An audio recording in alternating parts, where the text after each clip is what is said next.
ಎಲ್ಲರಿಗೂ ನಮಸ್ಕಾರ. ನೂತನ ಗ್ರಾಮ ಪಂಚಾಯಿತಿ ಅಧ್ಯಕ್ಷರಾಗಿ ಆಯ್ಕೆಯಾದ ರೇಷ್ಮಾ ಅಮ್ಜದ್ ಖಾನಂ. ಸಂತೇಬೆನ್ನೂರು ಗ್ರಾಮ ಪಂಚಾಯಿತಿಯ ನೂತನ ಅಧ್ಯಕ್ಷರಾಗಿ ರೇಷ್ಮಾ ಅಮ್ಜದ್ ಖಾನಂ ಅವರನ್ನು ಅವಿರೋಧ ಆಯ್ಕೆ ಮಾಡಲಾಗಿದೆ. ತಮ್ಮನ್ನು ಅಧ್ಯಕ್ಷರಾಗಿ ಆಯ್ಕೆ ಮಾಡಲು ಸಹಕರಿಸಿದ ತಾಲೂಕಿನ ನೆಚ್ಚಿನ ಶಾಸಕರಾದ ಶಿವಗಂಗಾ ಬಸವರಾಜ್ ರವರಿಗೆ ಹಾಗೂ ಊರಿನ ಮುಖಂಡರಿಗೆ, ಗ್ರಾಮಸ್ಥರಿಗೆ, ಎಲ್ಲ ಸದಸ್ಯರಿಗೆ ಅಭಿನಂದನೆಗಳನ್ನು ತಿಳಿಸಿದರು. ಇದೇ ವೇಳೆ ಮಾತನಾಡಿದ ಅವರು, ಗ್ರಾಮಗಳ ಅಭಿವೃದ್ಧಿಗೆ ಎಲ್ಲರೂ ಕೈಜೋಡಿಸಿ ನಮ್ಮ ವ್ಯಾಪ್ತಿಗೆ ಬರುವ ಪ್ರತಿ ಗ್ರಾಮಗಳನ್ನು ಅಭಿವೃದ್ಧಿ ಪಥದತ್ತ ಕೊಂಡೊಯ್ಯೋಣ ಎಂದು ಹೇಳಿ ಮತ್ತೊಮ್ಮೆ ಎಲ್ಲರಿಗೂ ಧನ್ಯವಾದ ತಿಳಿಸಿದರು. ನಮಸ್ಕಾರ. ನಾನು ಸಂತೇಬೆನ್ನೂರಿನ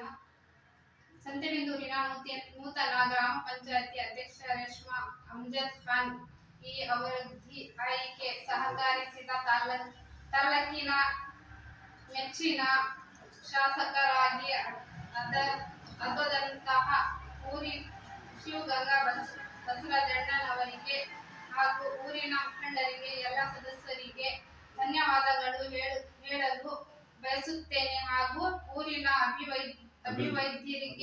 ವೃದ್ಧಿಗೆ ಎಲ್ಲ ಕೈ ಜೋಡಿಸಿ ಊರಿನ